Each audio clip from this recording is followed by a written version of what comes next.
Hei alle sammen. I denne videoen så tenkte jeg at vi kunne snakke kjapt om skilt. At vi kan snakke litt om skilt, og da tenkte jeg dette her skiltet her. Så her ser vi at det står 20. Det står 20 på skiltet. Skal vi se. Oppe der. Skal vi se, nå ser vi det feil vei. Men det vi ser der er et fartsgrenseskilt. Altså fartsgrensa, den viser fartsgrensa, altså hvor kjapt det maksimalt er lov å kjøre. Så hvis vi går tilbake her, så ser vi at her er det maksimalt lov å kjøre 20 kilometer i timen. Og det er siden det er grusvei, altså hvis vi ser her nede, så er det grus. Balto ser også på grusen. Det er grus. Det er ikke asfalt, det er grus.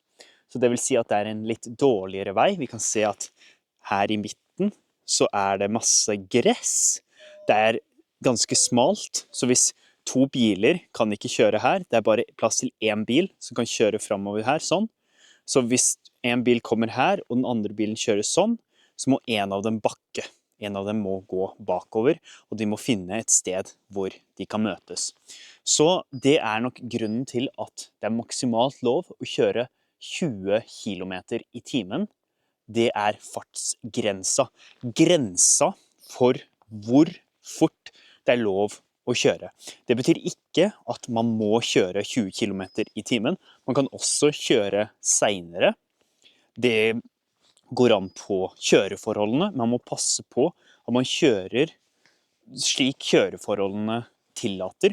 Så for eksempel i dag, så kan dere se at det er litt skodde, det er litt tåke, det er hvitt, det er ikke så god sikt. Så hvis jeg skifter kamera her, så ser dere at det er ganske hvitt framfor her, så man ser ikke så veldig langt. Man ser bare det som er nærme.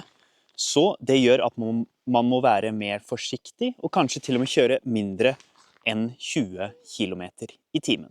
Men hvis det er en veldig god vei, hvis det er en god og brei vei, det er plass til to biler, det er asfaltert, det er en motorvei, så er det selvfølgelig ikke 20 kilometer i timen. Så 20 kilometer i timen er bare på sånne veldig smale, veldig små veier, som dere ser bak meg her, som man ikke kan møtes to biler. Da må man selvfølgelig være mer forsiktig, og da er det også lavere fartsgrense.